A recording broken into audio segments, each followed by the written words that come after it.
వేదిక మీద ఉన్న పెద్దలు, వేదిక ముందు ఉన్న పెద్దలు, media friends, doctor Kadiri Krishna మీద ప్రభుత్వం మోపిన కేసును వెంటనే ఎత్తివేయాలని, ప్రజాస్వామిక వాక్ సభా స్వాతంత్రాలని కాపాడాలని విప్లవ రచయితల సంఘం తరపున డిమాండ్ చేస్తున్నాను. ఉస్మానియా యూనివర్సిటీ టీచర్గా నా వ్యక్తిగతమైన అభిప్రాయాన్ని కూడా వ్యక్తం చేస్తున్నాను. భారత సమాజంలో వాళ్ళను హిందూ అంటారా, వైదికులు అంటారా, వేదమతం అంటారా, పేర్లు ఏమి పెట్టినా కూడా వేల సంవత్సరాలుగా భిన్నమైన సంవాదం నడిచిన ఒక సమాజం ఉంది అనే విషయము ఇప్పుడు మతం పేరు మీద రాజకీయాలు చేస్తున్న వాళ్ళకి అర్థం చేయించవలసిన అవసరం కూడా ఉన్నది. ఉన్మాదమే రాజమేలిన చోట, ఉన్మాదమే ప్రధానమైన చోట రెండో ఆలోచనకి అవకాశం ఉండదు. చరిత్ర పొడుగున ఒకవైపు వైదిక మతం ఉంటే, నిజానికి ఇప్పుడు ఆయన చెప్పినట్లు వైదిక మతమే అన్నారు దాన్ని. మన భారతం, రామాయణం, ఒకవేళ సాహిత్యంలో మొదటి గ్రంథాలు వేదాలు అనుకుంటే, అందులో ఋగ్వేదం మొదటి గ్రంథం అనుకుంటే, లిఖిత సాహిత్యంలో ఋగ్వేదంలో కూడా వైదికం అనే ఉంది. ఆ తర్వాత వచ్చిన ఇతిహాసాలు, పురాణాలు, ఐతిహ్యాలు, బ్రాహ్మణాలు అన్నింటిలో వైదిక మతమే అని ఉంది. వైదికము అంటే వేదం చెప్పేవాళ్ళు రెండు ఉంటారు. అందులో నియోగులు, వైదికులు. వైదికులు అంటే వేదం చెప్పేవాళ్ళు, నియోగులు అంటే నియమించబడిన వాళ్ళు. అంటే సింపుల్గా మనకు అర్థమయ్యే భాషలో కర్ణములను నియోగులు అంటారు. రాజ్య పరిపాలన చేయడం కోసం రాజు ఆ గ్రామంలో నియమించిన వాళ్ళు కర్ణములు. వాళ్ళు బ్రాహ్మణులే, వాళ్ళ నియోగులు అంటారు. వైదికులు అంటే వేదం చదివేవాళ్ళు, వేదం చెప్పేవాళ్ళు, అంటే మంత్రాలు చెప్పేవాళ్ళు. వీళ్ళిద్దరూ బ్రాహ్మణులే కనుక అక్కడ వైదిక మతము అన్నారు.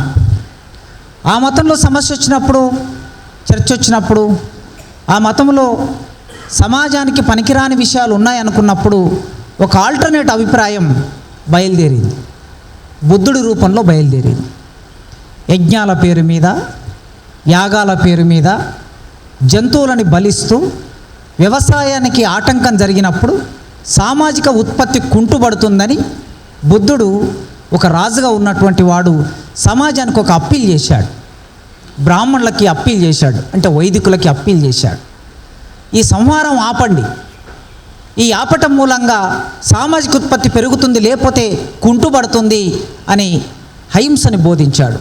ఫలితంగా ఆనాటి సమాజం, ఒకవేళ ఆ రోజు వైదికం నమ్మిన వాళ్ళు బుద్ధుడి బోధనలు చేస్తున్నాడు కనుక బుద్ధుడిని చంపేస్తే ఇవాళ మనకు బుద్ధుడు ఉండేవాడు కాదు. అందుకే అర్థం చేసుకోవాల్సింది ఏమిటంటే, మన సమాజం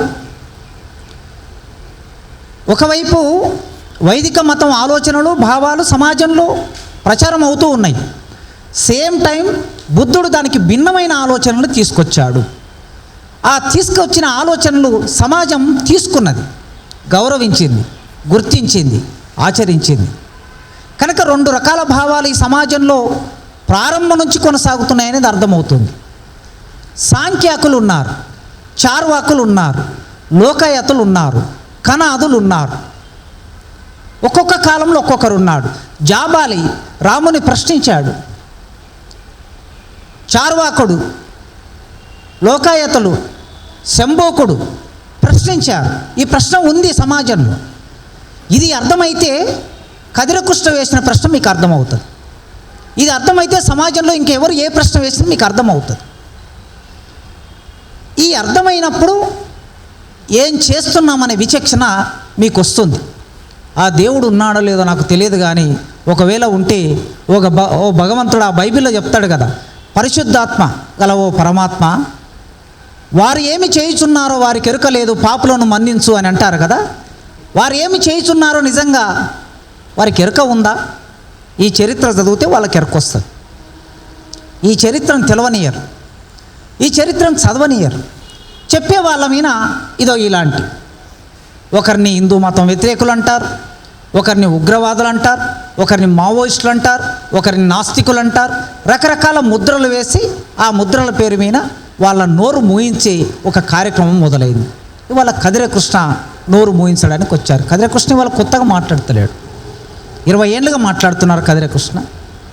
తెలుగు సాహిత్యంలో MA తెలుగు చదువుకున్నాడు, దాంట్లో PhD చేశాడు, డాక్టరేట్ పొందాడు, మంచి రచయితగా గుర్తింపు పొందాడు, నవల రచయిత ఆయన కవిత్వం రాశాడు, ఆయన విమర్శ రాశాడు, ఆయన మంచి వక్త.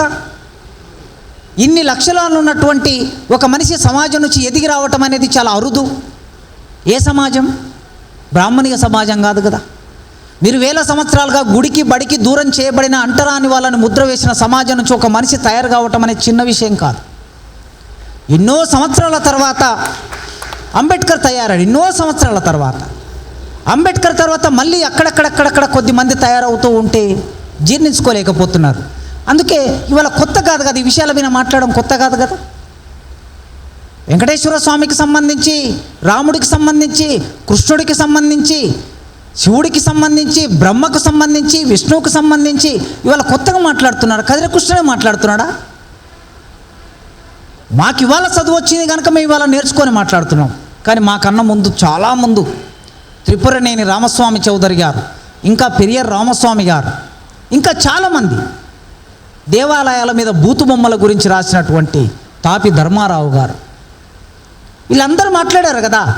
మరి వాళ్ళందరూ మాట్లాడినవన్నీ పుస్తకాల రూపంలో ఉన్నాయి కదా, మీకు అవి ఎందుకు తప్పు అనిపించట్లేదు? అంటే వాళ్ళు మీ వాళ్ళనే.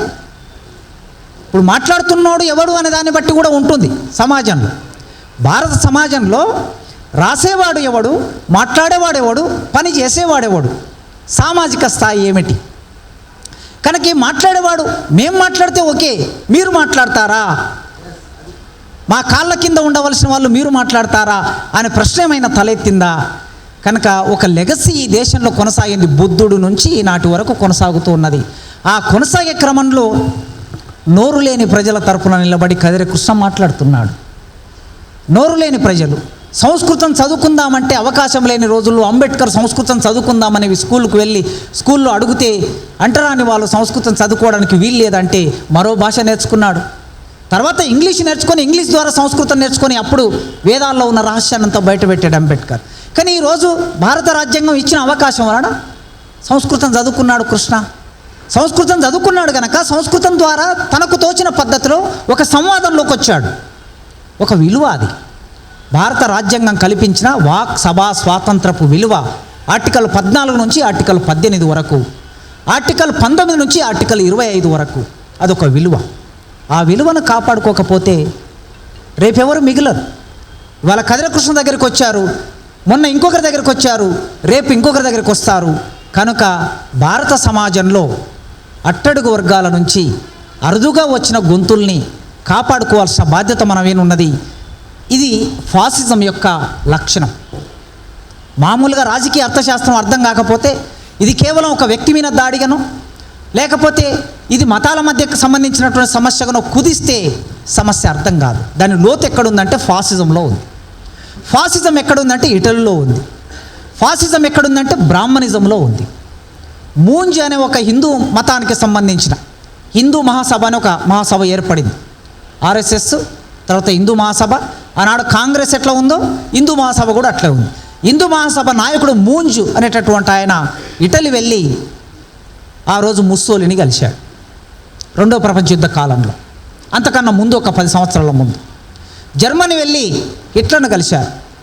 వాళ్ళు అక్కడ జాతి భావన ఎట్లా రెచ్చగొడుతున్నారో తెలుసుకొని వచ్చారు. మీరు స్వస్తికు గుర్తు చూస్తే ఇటు నుంచి అటు పోయిందా, అటు నుంచి ఇటు వస్తుందో మనకు చరిత్ర తెలుసు. కనుక ఇది దీంట్లో ఫాసిజం యొక్క లక్షణం ఉంది. ఈ ఫాసిజం ఏం చేసింది? ఆ రోజు ఇటలీలో మాట్లాడే వాళ్ళందరినీ నోరు మోయించింది, చంపేసింది, ఆస్తుల్ని ధ్వంసం చేసింది, బెదిరించింది రకరకాల రూపాల్లో. అది జర్మనీకి వస్తే నాసిజం యూదుల్ని 60 లక్షల మంది యూదుల్ని ఊచకోత కోసి సామూహిక హననం చేసింది. యూదులంటే మీకు తెలుసు కదా, ఇవాళ ఇజ్రాయిల్ దేశం అనేది లేదు అక్కడ. 1945 వరకు ఇజ్రాయిల్ అనే దేశం లేదు. యూదులకు దేశం లేదు.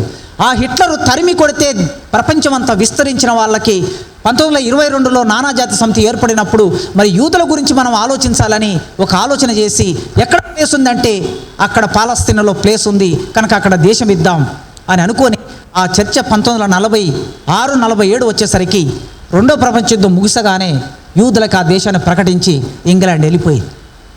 అట్లాంటి యూదులు జర్మన్లో తరిమి వేస్తే పోయినటువంటి యూదులు ప్రపంచంలో జ్ఞానం ఉన్నటువంటి వాళ్ళు. మీరు నోబెల్ ప్రైజ్ విన్నర్స్ లిస్టు కొట్టి చూస్తే 80% యూదులు ఉంటారు. మరి ఆ యూదులని ఊచకొత్త కోసింది ఎవరు? Nazism, fascism. ఎందుకు?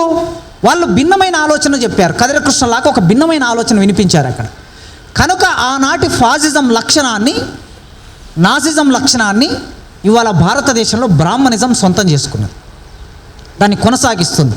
ఆ కొనసాగించే క్రమంలో మొట్టమొదలు భయపెడుతుంది, తర్వాత దాడి చేస్తుంది, ఆ తర్వాత చంపేస్తుంది.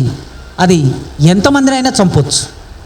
60 లక్షల మంది అనేది మీరు ఒక్కసారి ఊహిస్తే అర్థమవుతుంది మనకి. కనుక దానికి ఇంతనే పరిమితి లేదు. ఆ లక్షణములో ఉన్న ఫాసిజం భారతదేశాన్ని పరిపాలిస్తుంది. సరిగ్గా వాళ్ళు ఏం చెప్పారు అదే వీళ్ళు చెప్తున్నారు. వీఆర్ ద ఆరియన్స్ అన్నాడు హిట్లర్. వచ్చి ఒక్కసారి యూత్ను మొత్తం సమీకరించాడు. దొంగలని, తిరుగుబోతుల్ని, పేకాట ఆడేవాళ్ళని, వదరుబోతుల్ని, సైన్యం నుంచి పారిపోయి వచ్చిన వాళ్ళని, సైన్యం పూర్తిగా కొన్ని ఏళ్ళ సైన్యంలో పనిచేసి వెనక్కి వచ్చిన వాళ్ళని, జర్నలిస్టుల్ని, మేధావుల్ని, పేరు కోసం వెతుకులాడే మేధావుల్ని, వీళ్ళందరినీ సమీకరించాడు హిట్లర్. ఈ ప్రపంచాన్ని పరిపాలించగలిగిన శక్తి మనకే ఉంది కనుక ప్రపంచం మీద ఆధిపత్యం చెలాయించాలని రెచ్చగొట్టి జాతీయవాదాన్ని, రేషనలిజాన్ని రెచ్చగొట్టి రెండో ప్రపంచ యుద్ధానికి కారణమయ్యాడు హిట్లర్. జాతి భావన హిట్లర్ ఏ విధంగా తీసుకొచ్చాడు, జాతి భావన ముస్సోలిని ఏ విధంగా తీసుకొచ్చాడు. భారతదేశంలో బ్రాహ్మణిజం జాతి భావన, భారత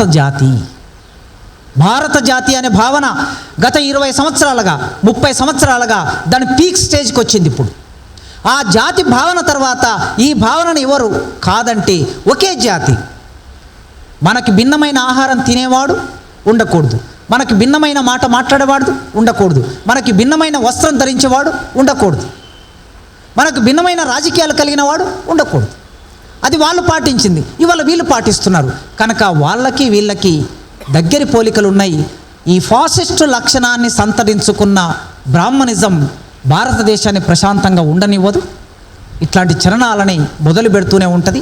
అయితే మనం భారత రాజ్యాంగం కల్పించిన ఒక విలువగా భావ ప్రకటన స్వేచ్ఛ అనేది ఒక విలువ. ఆ విలువని కాపాడడం కోసం బ్రాహ్మణులో ఉన్న ప్రజాస్వామికవాదులారా, బ్రాహ్మణులో ఉన్నటువంటి బుద్ధిజీవులారా, ప్రగతిశీలురారా, ఇతర కులాల్లో ఉన్నటువంటి అగ్ర కులాల్లో ఉన్నటువంటి పేద ప్రజలారా, బీసీ కులాల్లో ఉన్నటువంటి హిందూ మతం వైపు, ఆర్ఎస్ఎస్ వైపు, బీజేపీ వైపు వెళ్తున్న మిత్రులారా, మీరు ఆలోచించండి. ఈ విలువని బతికించుకొనకపోతే రేపటి నాడు ఈ సమాజం వికసించదు. కనుక ఈ సమాజం వికసించడానికి కావలసిన 100 పూలు వికసించని, 1000 ఆలోచనలు సంఘర్షించని.